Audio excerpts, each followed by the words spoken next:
We are in open session, Madam President. So, Madam President, Your Honours, we're discussing Command Circular number 16 of 2016 and the issuance of PNP Investigative Directive number 12 of 2016, which set out additional policies and guidelines in the conduct of double barrel. This directive instructed investigative units on how to perform their responsibilities in the case of armed confrontation during the implementation of Operation Double Barrel. The document also included an exhortation to monitor human rights violations perpetrated by PNP operating units. The term neutralization itself is, of course, not defined anywhere in any of these documents as meaning to kill, a point the prosecution itself conceded at that moment in time when it was seeking the opening of an investigation. And I refer, Your Honours, to ICC 01/21, document number 7. So the prosecution, throughout its pre-confirmation brief, invites this chamber to find, by inference, that neutralization means murder, and even carves it in stone as its formal statement of the common plan. But we, the defense, can show that the term neutralization can only mean the use of self-defense where officers' lives are endangered. For this, the text of the circular must be read in the context of the governing framework and other PNP directives. It is our submission that across the political, legislative, judicial, and law enforcement contexts, the consistent articulation has always been that neutralization denotes lawful restraint. At the executive and operational level, the Chief of the Philippine National Police, Ronald de la Rosa, Bato, publicly clarified in 2017 that neutralization means arrest. Furthermore, in an official transcript dated 28 October 2024, the former Chief of Police, De La Rosa, testifying for the Committee on Accountability of Public Offices and Investigations, testified that the term neutralization was anchored in the PNP Operational Procedures Manual, where it is specifically and strictly defined. Let us just have a look at what he said. And for your ease of reference, we will also display the said passage in the PNP Operational Procedural Manual to which De La Rosa referred, which incidentally was published in 2021. Neutralization, and I quote, "A police intervention in strict accord with the use of force continuum and/or principle of proportionality on the use of force purposely to contain or stop the unlawful aggression of the offender. This may include an arrest, capture, surrender, or other acts to subdue the suspect." It strikes us as rather mind-boggling that the prosecution should have failed to appreciate the significance of this. It was aware of De La Rosa's speech because they disclosed it to us. But the prosecution's investigators clearly never bothered to read the procedural manual to which De La Rosa was referring. In fact, we know that they didn't, because it's not on their list of evidence.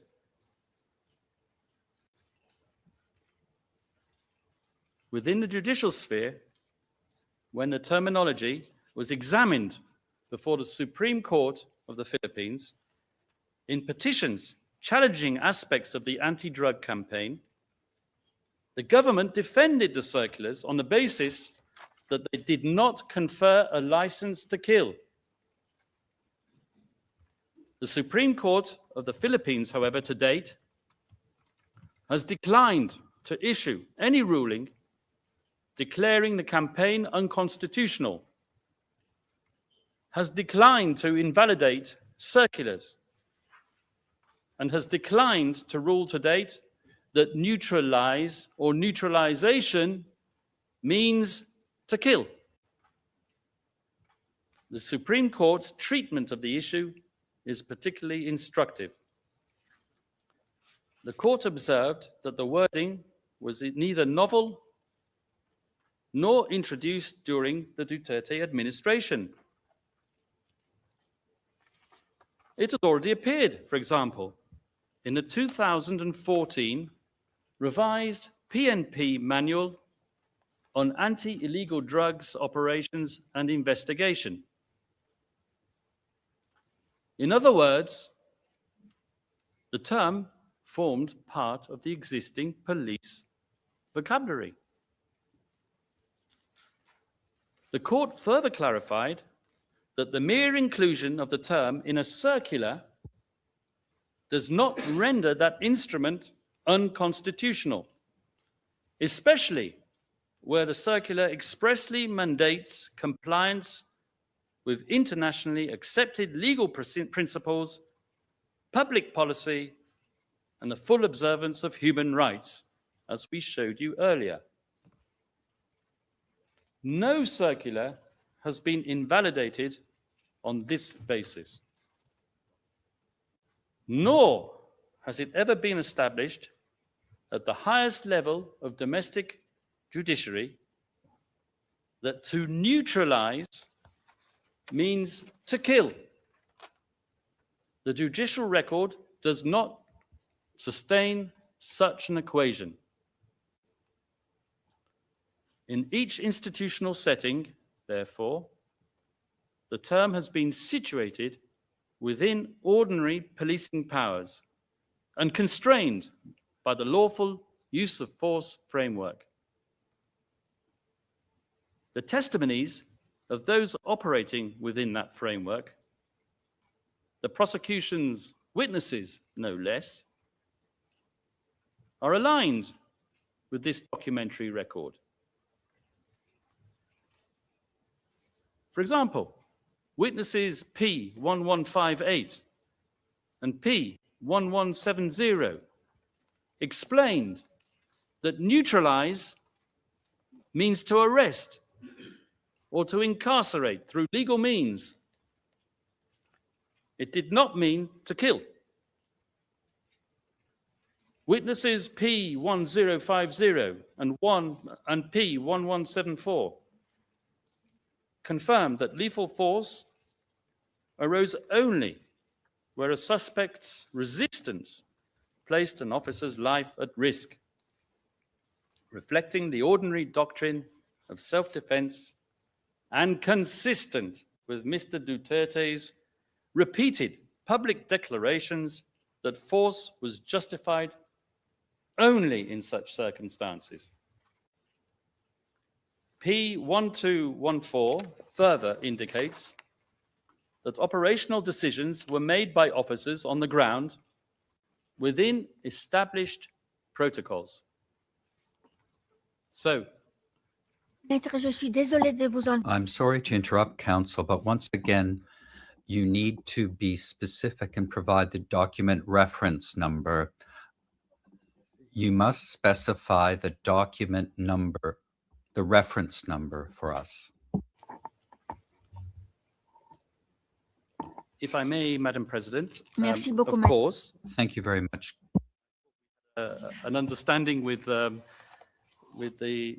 learned chambers legal officers that we would be able to provide references after the hearing. But of course, the document that I was referring to is PHL OTP 00090518-R01.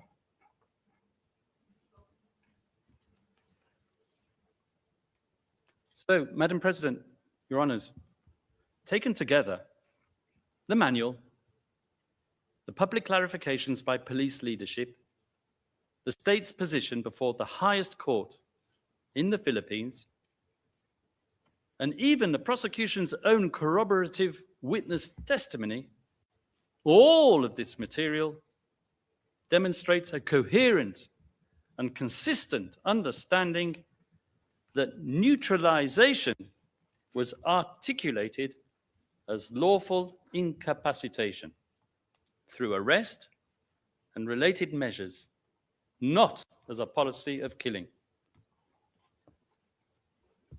And if the prosecution's case for the common plan in counts 2 and 3 is based on Command Circular number 16 of 2016, we might as well pack up and go home because Mr. Duterte is simply not guilty. However, for the sake of completeness, I continue. The fifth indicator of a common criminal plan, as alleged by the prosecution in paragraph 28 of the pre-confirmation brief, appears to be the concerted broadcasting of inflammatory speech. Here, the prosecution once again selectively cites excerpts from 2016 media interviews with Ronald de la Rosa, Bato, and Vitaliano Aguirre, which suit its purpose and case theory, while totally ignoring the more unequivocal comments in those interviews which destroy its case. Regarding the interview with De La Rosa, mentioned in paragraph 28, after supposedly inciting a crowd of drug addicts to cause criminal damage to the properties of their narcotics suppliers, the newly elected chief of police states, "It's either you will die from police gunfire," and he adds, "if you resist."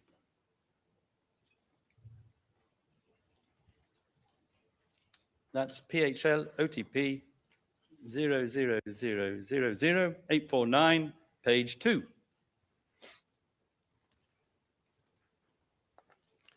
Likewise, with the comments in an Al Jazeera interview, PHL OTP 00090340, comments attributed to Aguirre, from which the prosecution imputes criminality to Rodrigo Duterte by citing Aguirre's comment that the administration's policy was to stop crime and kill drug lords. Such throwaway comments reflect on Aguirre alone. And God forbid, we're not alleging that Aguirre did anything wrong. Especially when, in the very same Al Jazeera interview, Aguirre states, not once, but twice, that the policy of Duterte himself was for the police to use lethal force only in self-defense. We can display that on the screen, and the part I want to read is highlighted. And President Duterte was very clear on this matter, he said, Aguirre, that there will be no killing of unarmed offenders, meaning to say that you use force only when your life is in danger. Later on, in the very same interview, Aguirre would repeat the same theme which exculpates Mr. Duterte, PHL OTP 00090340 at page 4. And I read out the relevant passage which is highlighted once again.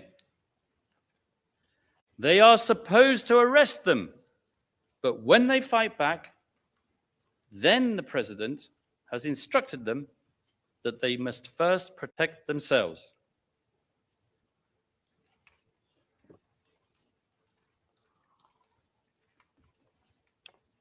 So much for Mr. Jeremy's elastic mouth theory. Even he thought that Duterte's speech was bifurcated, and even if he did think so, his so-called perpetrators did not. So why does the prosecution cite the excerpts which support its case so selectively? Well, I'm not going to impute any malfeasance, but I can hazard a wild guess.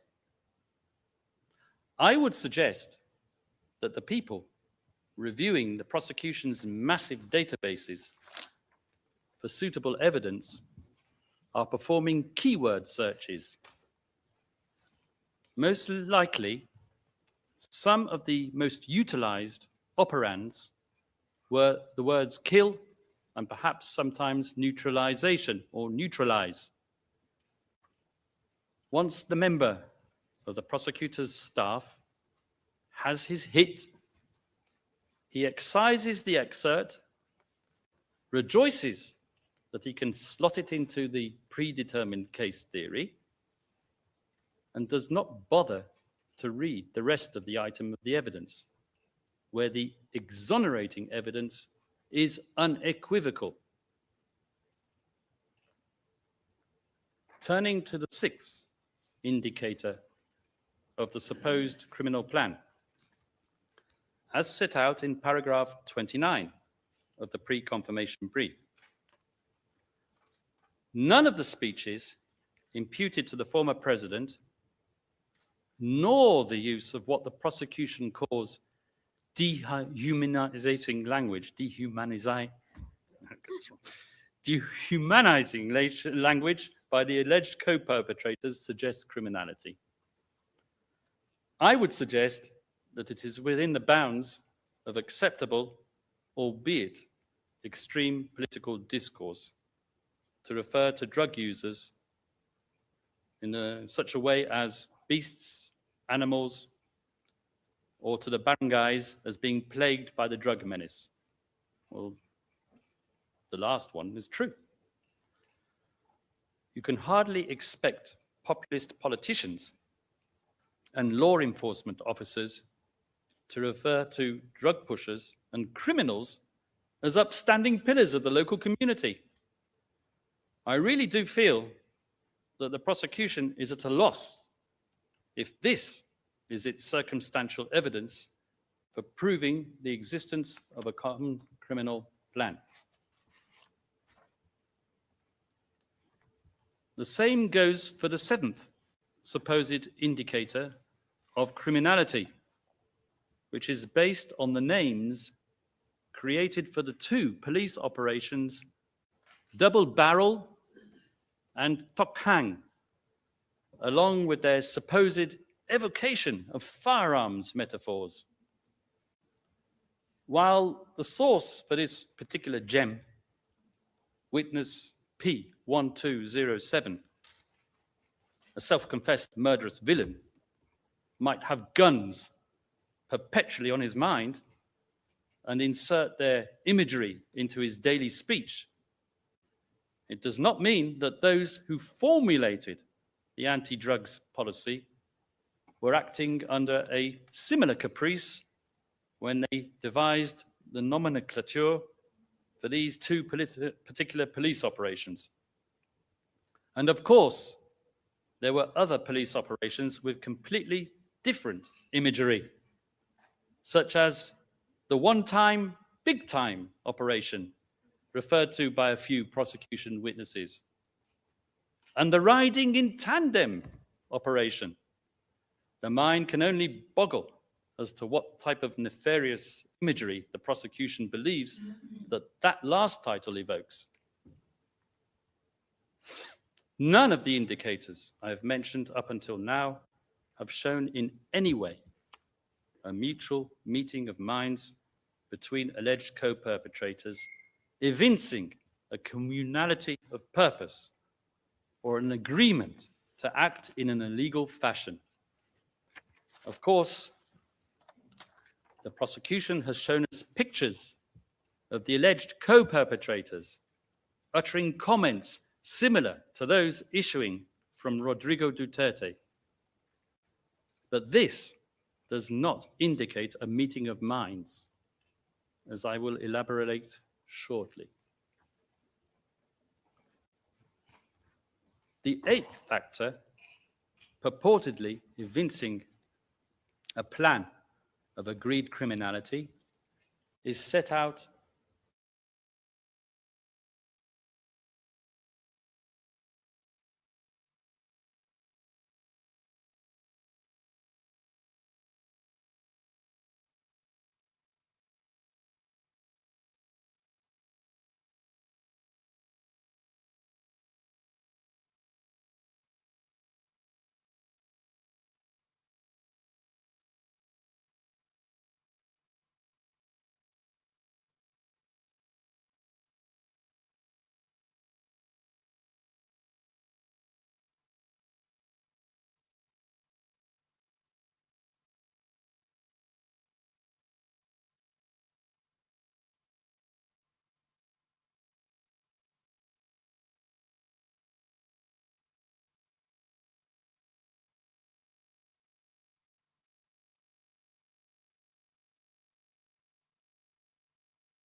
or a solidarity of intent as would be required for a common criminal plan or a common plan.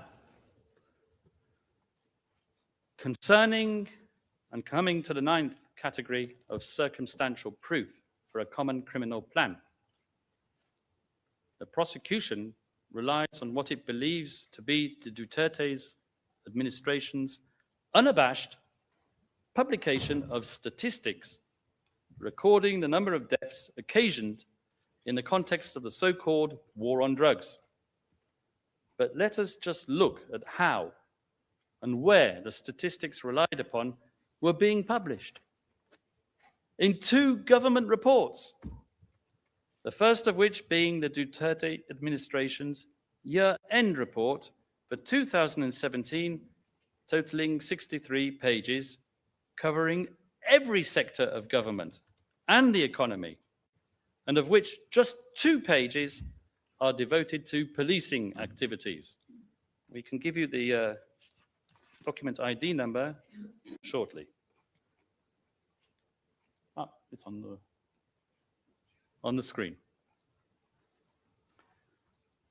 While the deaths of 3,967 drug personalities mentioned are indeed recorded, as Ms. Robin Croft so helpfully pointed out in her presentation, and are not insubstantial, these deaths comprise a fraction of the 118,287 total arrests for drug-related activities, especially when the government is conducting special operations in a concerted drive to curb the narcotics problem.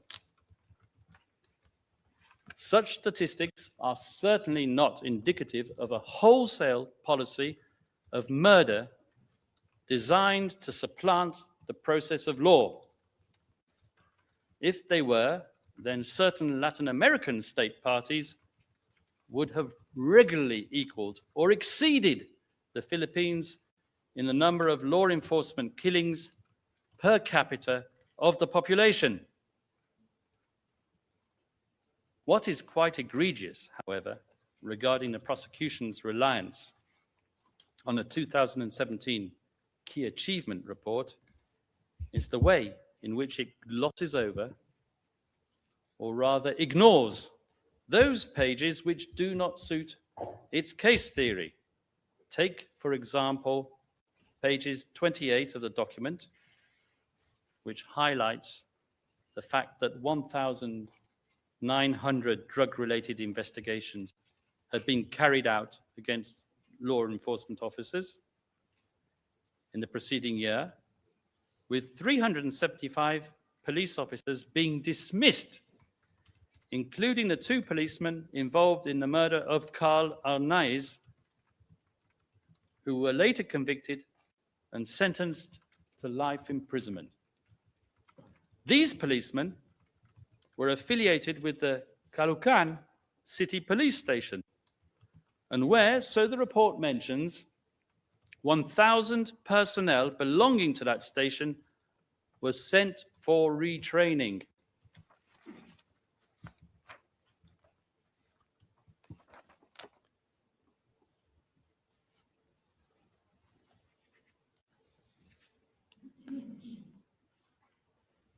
To conclude,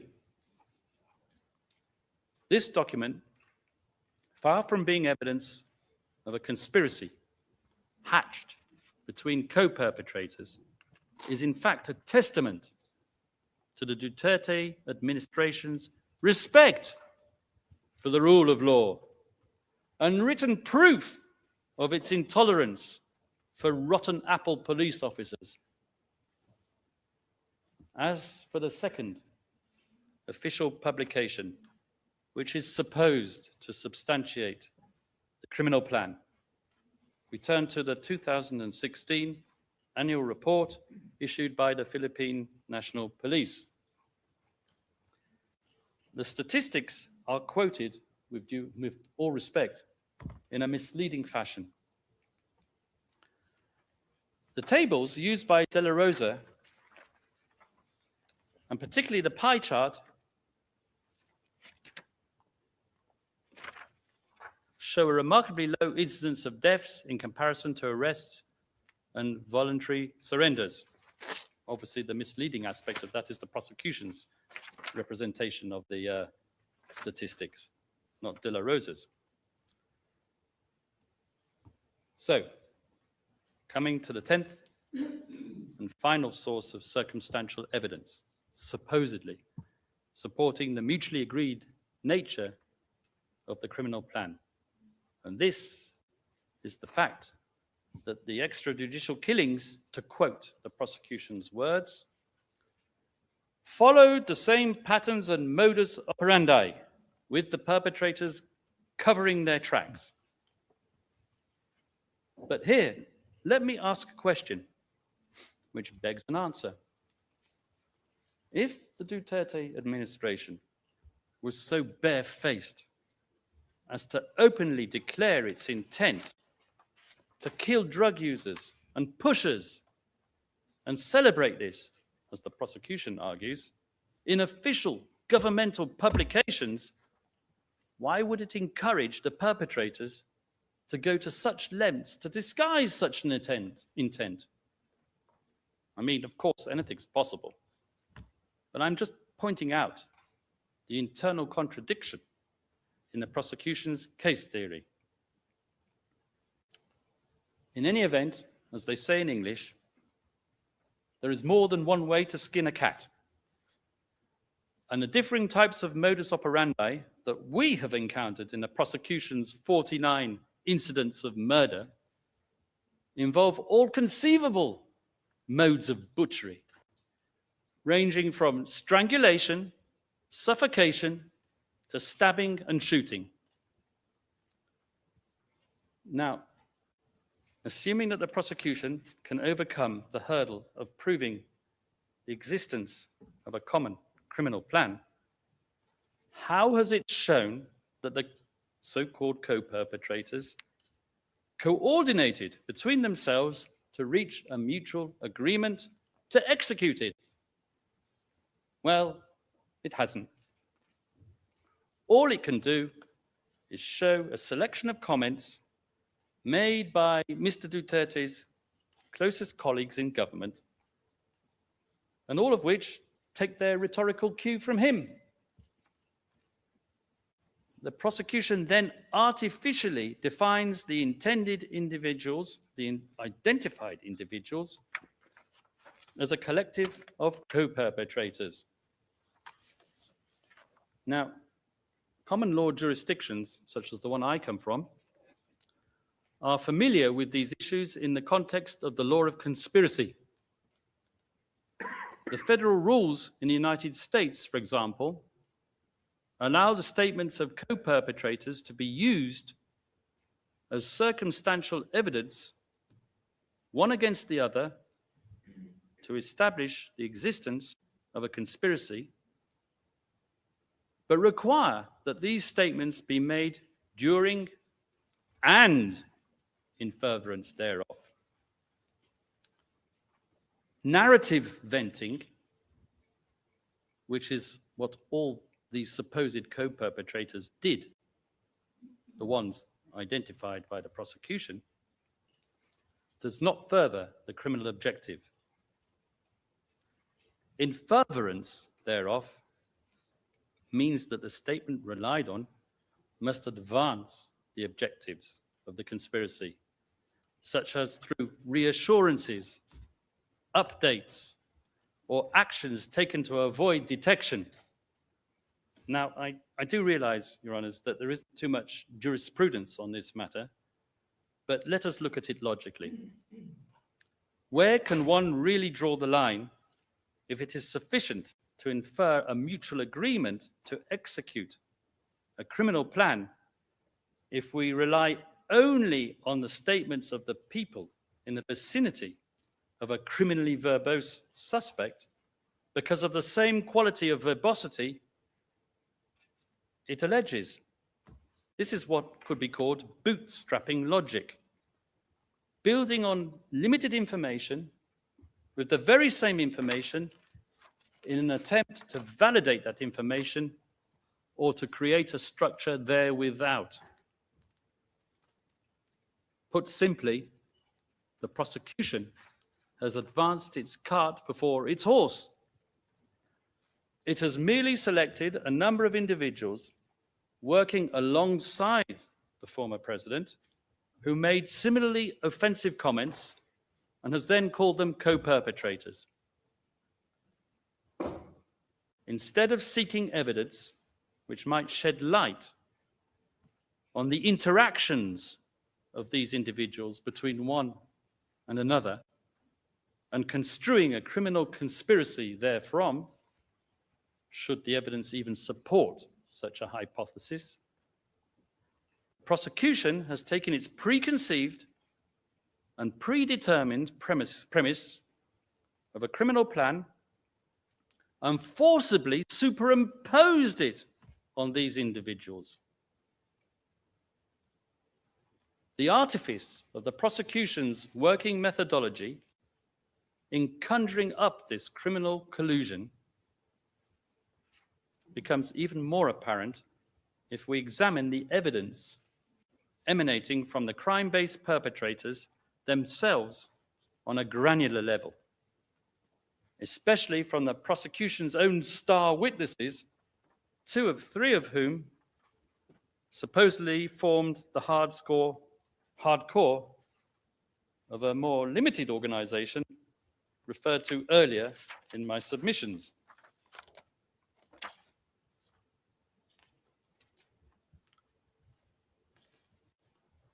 I'm trying to comply with redactions.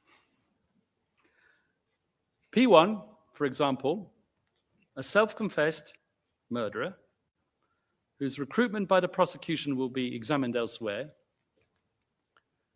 was asked about the common criminal plan of his associates up to 2017. And this is what he had to say.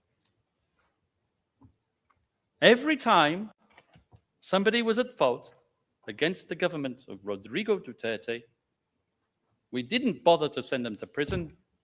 We would just kill them. That's PHL OTP 0001 2584 at lines 248 to 250. Okay, and that was the audio which I just quoted, and here we have the transcript. PHL OTP 0001 2376 hyphen R02, lines 248 to 250. So, having given you that quote from P1, I would say that as far as this witness was concerned, the common plan was not a refined policy of cleaning up the streets, but rather a killing frenzy of the political opposition. Obviously, no such policy existed, and no such policy is alleged. P3, whose evidence relates to the presidential period, describes a similar orgy of killing without rhyme and without reason, but not drug addicts, nor alleged criminals, but rather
was so petrified of not meeting this quota of slaughter that he was randomly grabbing and killing just so that there would be something to report on TV for the one-time, big-time operation.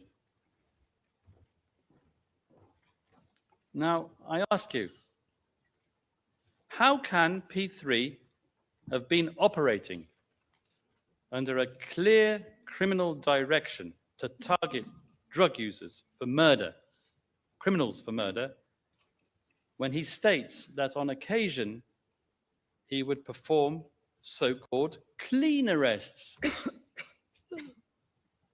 Prosecution's witness, P3. He's not clear when he's actually following their supposed criminal theory or when he's is. What are clean arrests? These are arrests subsequent to which the apprehended criminal would be handed over for a judicial process. And so with that, I believe I have exhausted the first limb of the objective requirement for indirect co-perpetration and have shown conclusively that there was no mutually agreed common criminal plan. Madam President, there are 10 minutes to go. I will start with the concept of essential contribution, which is indeed the second limb that I want to talk about with respect to this mode of liability, which requires the prosecution to show objectively that Mr. Duterte himself made an essential contribution to the furtherance of this scheme of criminality, and what is more, that subjectively he was aware that he was making such a contribution.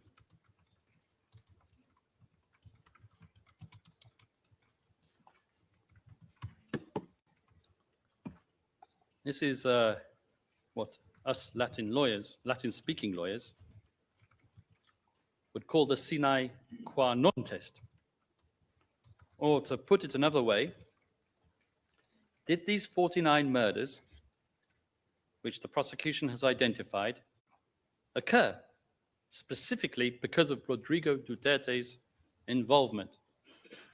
Or, to make the logic a whole lot simpler, would Rodrigo Duterte's withdrawal from this criminal scheme to target suspected criminals, as alleged by the prosecution, have led to the avoidance of these 78 deaths?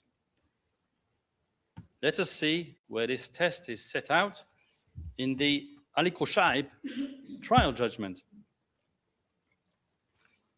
Paragraph 796.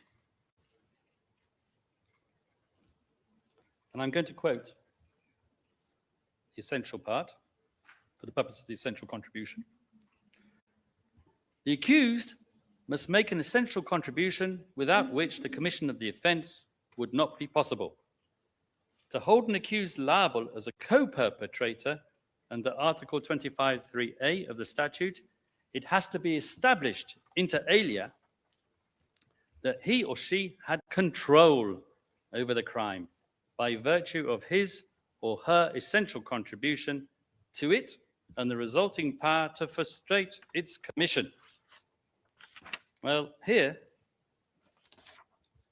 I would like to show you the statistics pertaining to the rate of killings since the former president has left power and the responsibility for law and order has passed into the hands of President Ferdinand Marcos Jr. I rely on a report published by academics at the Third World Studies Center in the University of the Philippines in the context of what is called the Dahas Project. And trust me, the authors of this report, comprising weekly statistics on the first year of the Marcos administration from 2022 to 2023, are no great friends of the former president, Mr. Duterte. This report was even cited, I remember, in a Rappler article, but it's to be found on our list of evidence at PHL D36 0006 0001, pages 006 to 0010. The report for the first year of the Marcos administration showed that out of 342 killings, 160 were at the hands of state agents.